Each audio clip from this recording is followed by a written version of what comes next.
tá?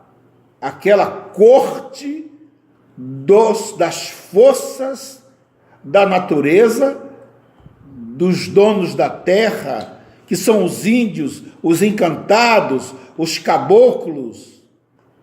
Tá? Temos também os pretos velhos, que em muitas casas são relegados a um plano, não é nem um segundo plano, a plano nenhum. Eu já tive o desprazer de fazer o laboratório numa casa, aqui no Engenho do Roçado, onde existem 2 templos, 2 terreiros, um onde o zelador de santo toca umbanda, bate umbanda, onde os capangueiros, assim dizendo, que ele chama de orixá, vêm lá, bebem, fumam, quer dizer, é um bandomblé, está errado, não é um banda pura. E do outro lado, um terreno muito grande, tem lá um terreiro, tá? Muito bonito, pintado, com várias gravuras de orixás. Ali só dança aquelas pessoas que foram consagradas aos orixás. E são pessoas que não podem até ir para o terreiro de Umbanda para auxiliar, mas não dão caboclo, não dão Exu, não dão encantado, não dão nada. São consagrados a orixá. E eu lembro do zelador de orixá, até autor de livros, que ele me disse que o consagrado ao orixá, ele não pode, a cabeça dele não pode receber nenhuma outra força que não seja a força do orixá. Então eu perguntei a ele, mas então o senhor é adepto de uma corrente que se criou na Bahia e que hoje ela quase não existe mais, chamada o retorno ao nagoísmo puro, numa época em que não existia Umbanda ainda, tá? Então só se tratava do nagoísmo puro, né? Eram só orixás. Mas depois veio a evolução, veio o avanço, a natureza se renova, a sociedade se renova, nós nos renovamos a cada segundo, a cada momento, nós nos renovamos. Então é assim como o direito é dinâmico. O direito é a ciência mais dinâmica que existe. Quase todos os dias nós temos um fato novo. E temos que nos debruçar sobre aquilo para podermos ser bons operadores do direito. Eu quero aqui abrir mais um parênteses, que aqui essa página do Brasil Candomblé também, tá, terá uma página sobre o direito. Nós vamos estar aqui discutindo o direito, as mudanças atuais ocorridas no direito, no Código Penal, no Código Civil, na Justiça Trabalhista. Por quê? Porque eu sou um operador de direito, além de babalorixá. Tá? Mas aí será um programa diferente. Então, muito bem. Então, com essa evolução, e os terreiros, tanto de Umbanda, tanto de Candomblé, vendo que estavam perdendo clientes, é uma palavra que para nós é pesada, porque clientes, né, nos leva à concepção de quê? De prestador de serviço, de comerciante. Então, se eu digo que eu tenho 10 clientes para atender, eu estou dizendo que eu sou um comerciante e que eu tenho alguma coisa para vender àquelas pessoas. Eu aqui já estou desvirtuando o verdadeiro propósito do Candomblé. ou do umbandomblé, ou do candomblanda. Porque nós não temos clientes, nós temos consulentes. É uma pessoa que vem nos procurar para fazer uma consulta, para saber o que está acontecendo com a sua vida desvirtuada. Então, eu ainda, com isso, eu continuo dentro do mote ser ou não ser. Ouçam bem, vejam bem, notem bem o quanto nós ainda precisamos mudar. Para quê?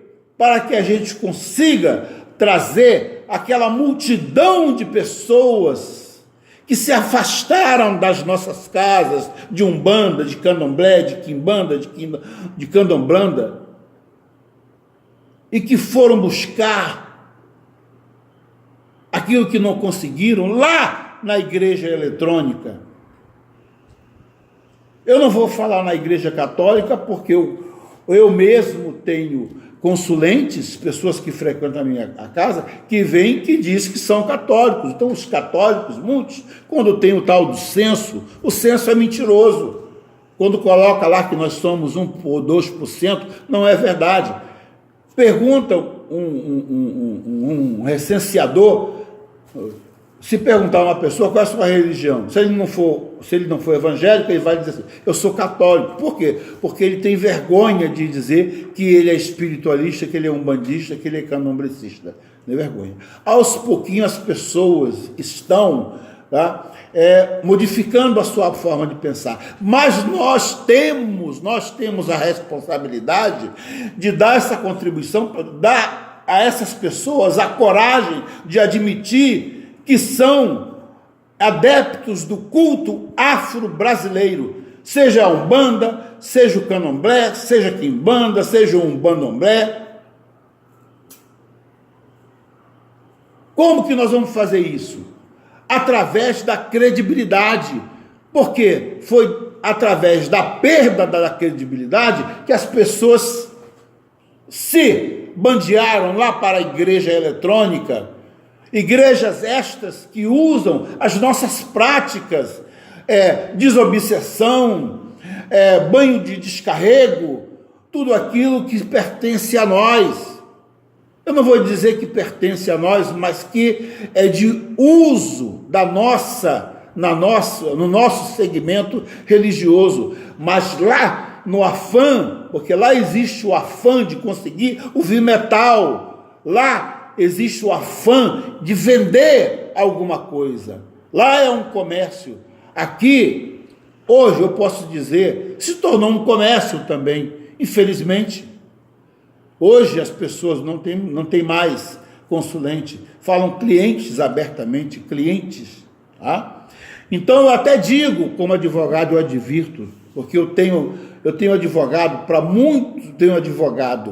para muitos zeladores de santo, por causa dessa questão da prestação de serviço.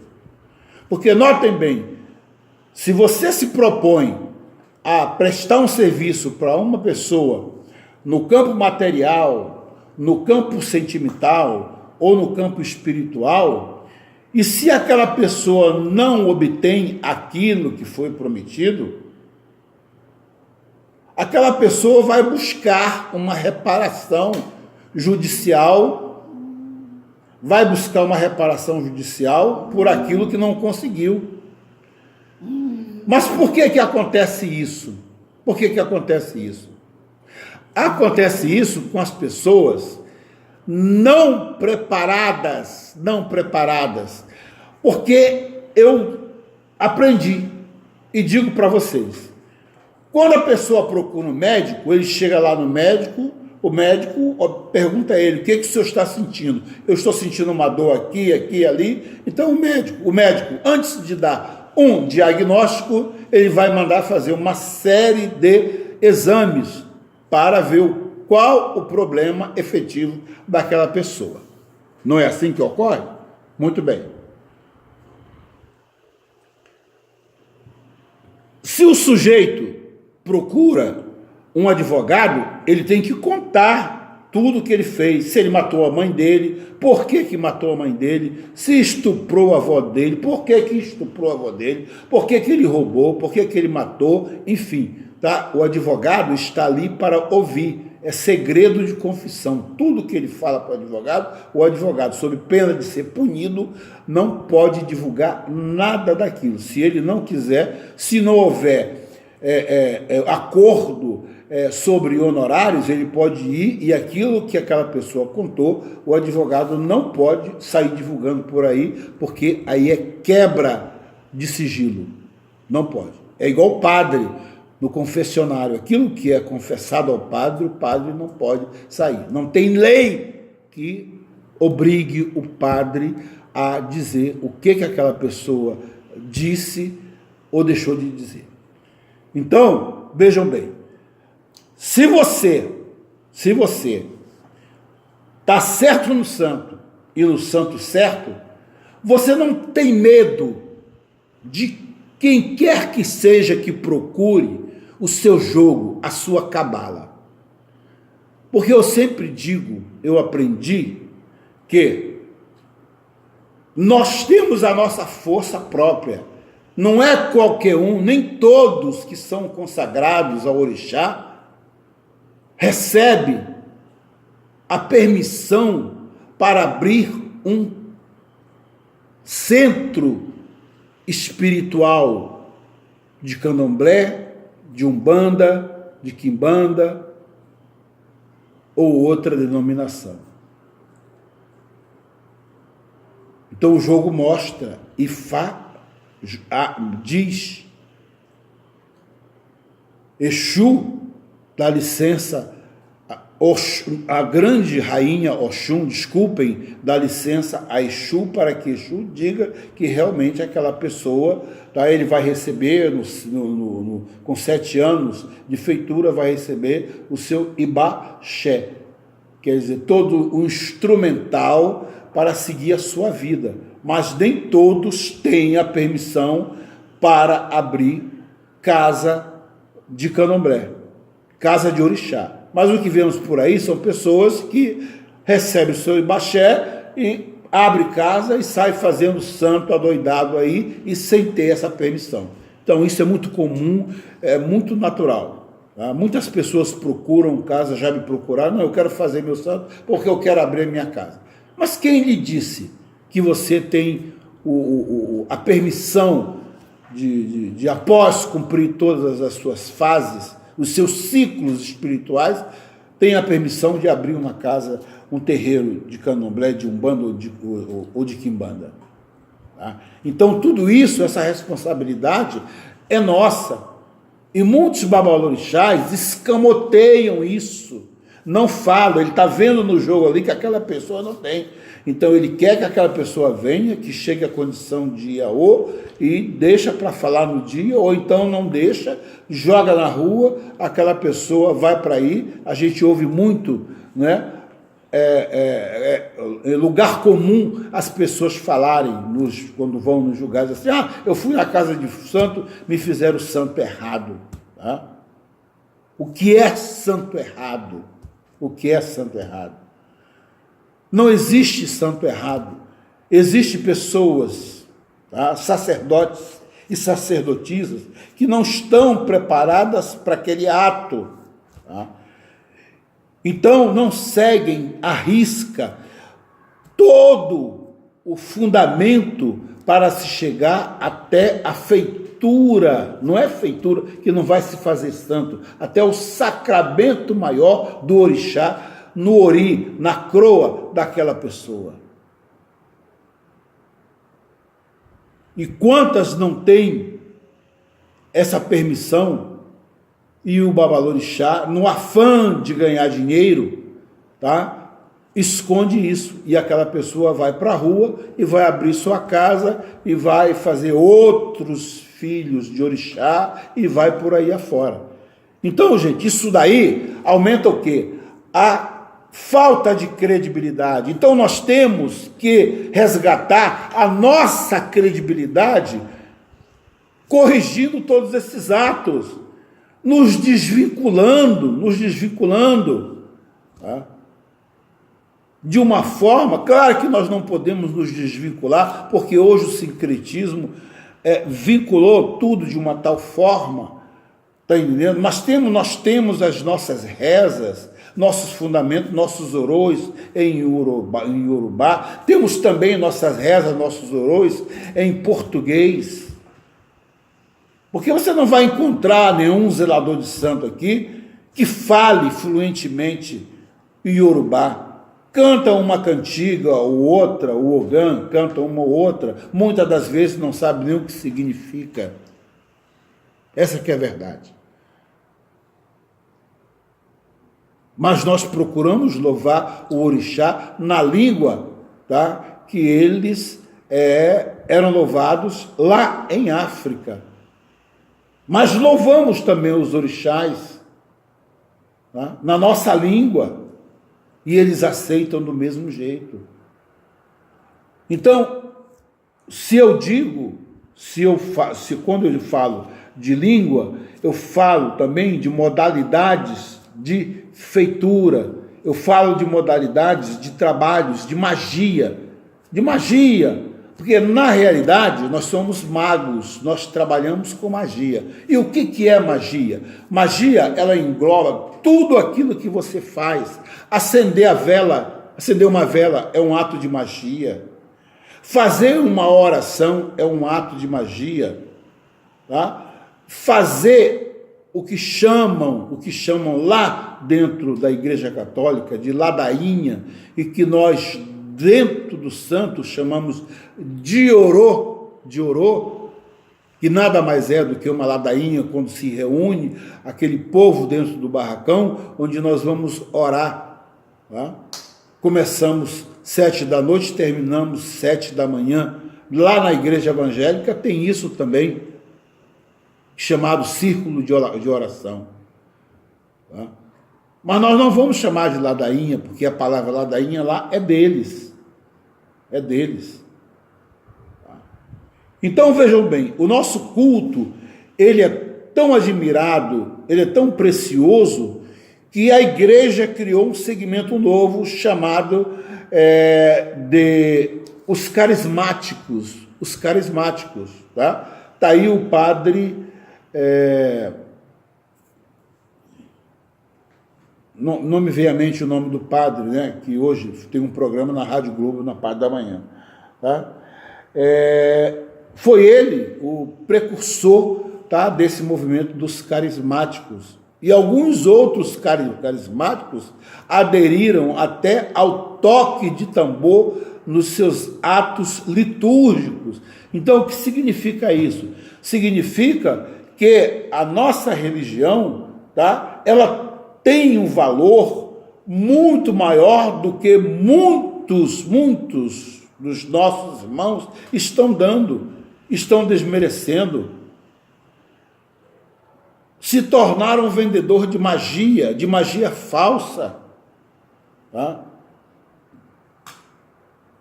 Fazer a pessoa voltar em 3 dias. Como que eu vou fazer uma pessoa voltar lá do Canadá, num espaço temporal de 24 horas? Tá? Seja rico.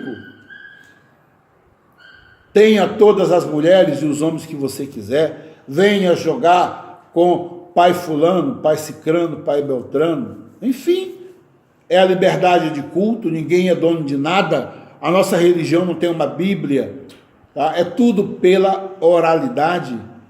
Nós não temos uma organização ou organizações que controlem isso. Na realidade, nem a igreja evangélica também não tem, porque se tivesse, eles não fariam esses programas, tá? Levando ex-pai de santo, ex-mãe de santo, ex-filho daquilo. Realmente eles eram mãe de santo, pai de santo, porque se eles fossem zeladores de orixá, consagrado, tá? Rapado, catulado,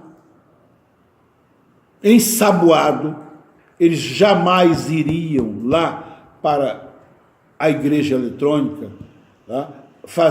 Dizer o que eles dizem. sobre o que acontece dentro das nossas camarinhas. Tá?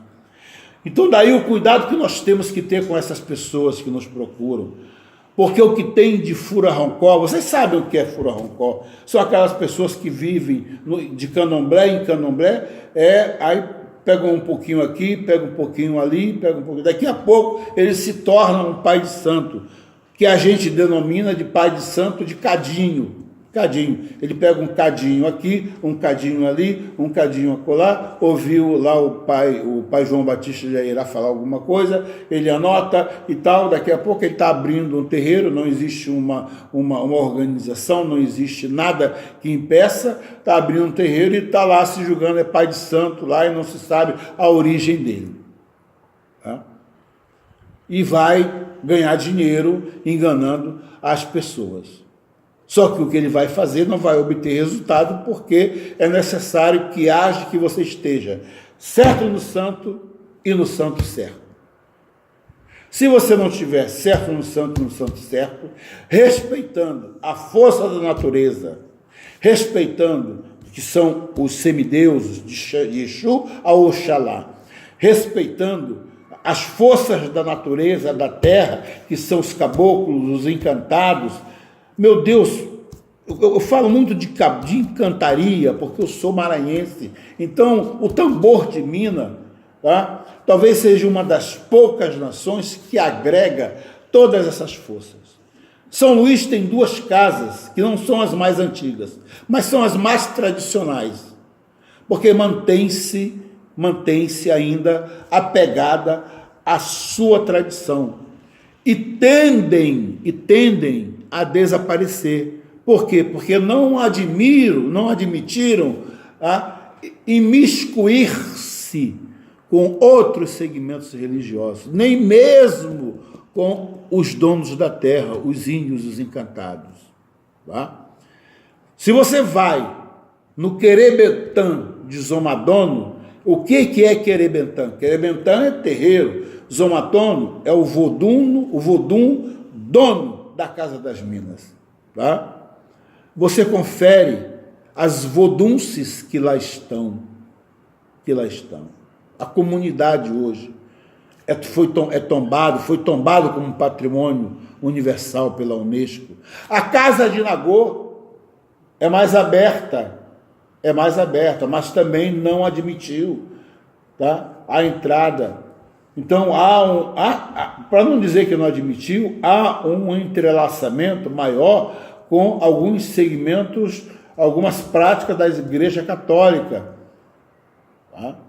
Nós temos as caixeiras, nós temos os reisados, nós temos as ladainhas, quer dizer, coisas que vieram da igreja. Isso eles preservaram. Mas as casas que se originaram, as voduns que saíram dessa casa, e saíram para formar outras casas. Então elas levaram o seu conhecimento e juntaram com o conhecimento de outras pessoas, dos encantados, né? Dos Exus. Então hoje nós temos o tambor de Minas, Jeje, Nagô. Nós temos o Jeje, que é o Jeje da Casa Real do Daomé, que não permitiu a penetração de nenhum outro segmento. E temos o Nagô, que permitiu. Então, dentro do Nagô, nós abrimos um leque para poder cultuar essa pleiade de deuses, de semideuses maravilhosos que estão aqui para nos ajudar, porque, afinal de contas, isso aqui é Brasil. Então, tudo é magia, tudo é magia. Então, a nossa magia, só a nós pertencemos. Porque quando falam de magia, falam feitiço, eu prefiro falar de magia, porque o feitiço soa assim como discriminatório. Fulano fez um feitiço para mim, para me matar, para perder o meu marido, a minha mulher. Não, tá? Você trabalha com magia, tudo é magia. Então, cada força que pulula dentro do nosso segmento religioso têm lá os seus conhecimentos e nos passam para poder trabalhar. Então é necessário que nós saibamos de tudo isso para podermos dizer se somos ou não somos. Se você é, se você não é. Então nós temos que fazer essa meia-culpa, para poder trazer essa quantidade de pessoas que se bandearam lá para outros segmentos religiosos, principalmente as igrejas eletrônicas. Mas voltando lá, o comportamento da pessoa quando chega no advogado, quando chega no médico. Então, todos eles têm que contar. Quando uma pessoa procura um zelador de santo, tá? Eu, principalmente, o meu interesse é que ele entre, o senhor quer atendimento, então eu aqui embaixo, eu já sei se a pessoa que está lá fora está necessitando de ajuda espiritual ou se veio para minha casa com uma outra intenção. Então eu vou descer para atendê-lo. Aí eu chego lá, o que eu faço?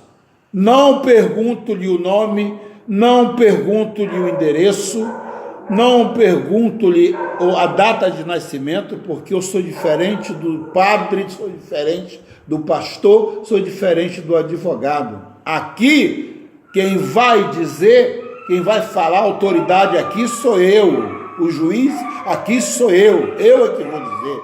Por quê?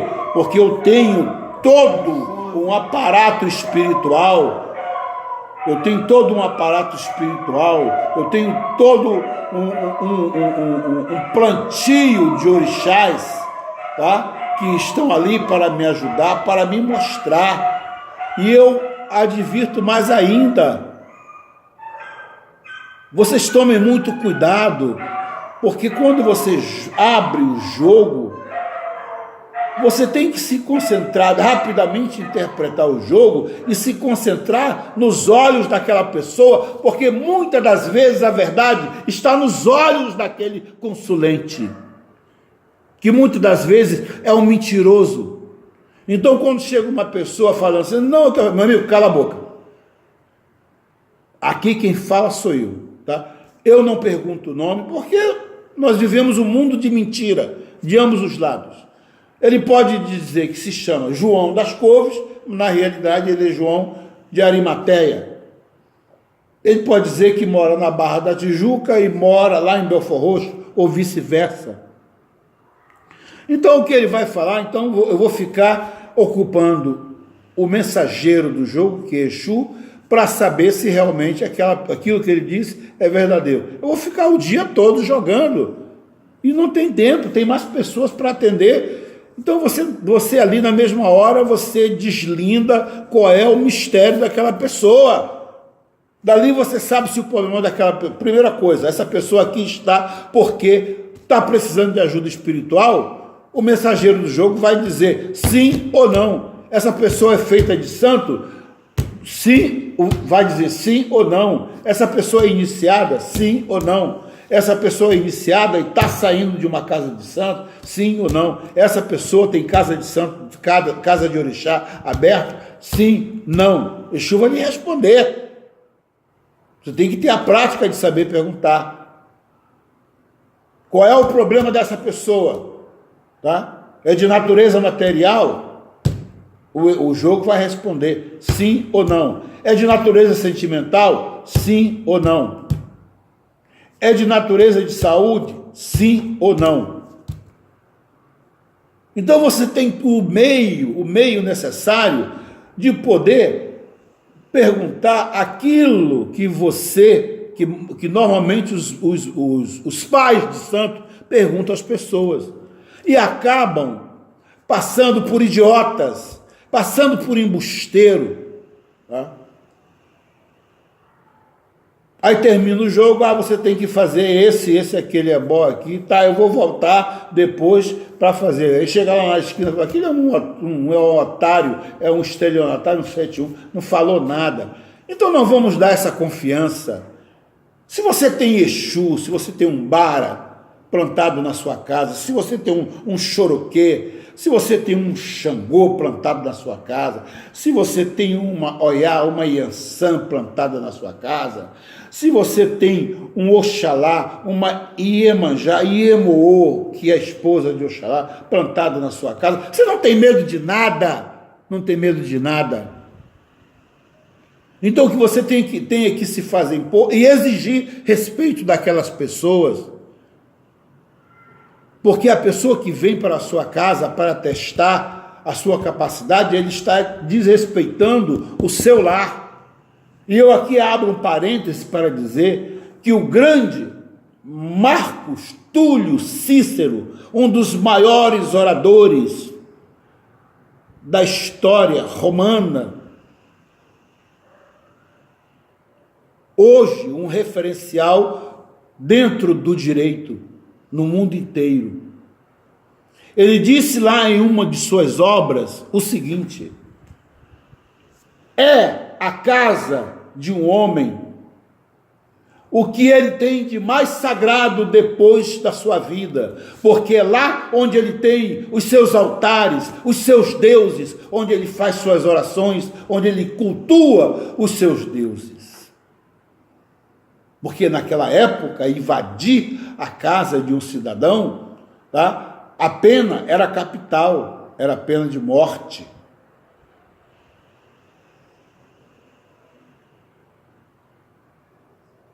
Hoje não tem mais essa pena, mas ainda prevalece o respeito à casa de um homem, tá? Você não pode chegar na casa de um homem e sentar na cabeceira da mesa dele. É desrespeito. Quando você vem para a casa de um santo, a casa de orixá, e vem tentar enganar o zelador de orixá com historinha, contando historinha, porque eu perdi isso, não sei o quê. Tem muita gente que gosta disso, pega esse fio aí falso e só para pegar o dinheiro, 50, 100, 200 reais, aquele não volta mais. Quer dizer, aquele já vai se bandear para um outro lugar. Por quê? Por causa da falta de credibilidade. Então, se você sabe que aquela pessoa veio para te testar, você tem como dar uma lição naquele cabra, sem bater nele, sem matá-lo, sem feri-lo. Por quê? Porque você é um conhecedor da magia, um babalorixá verdadeiro, é um conhecedor da magia, é um feiticeiro. Então você tem como mostrar para ele, para que ele saia dali e que ele nunca mais vá na casa de ninguém fazer esse tipo de coisa. Porque todos nós temos os nossos segredos guardados aqui debaixo da mesa. Não é nem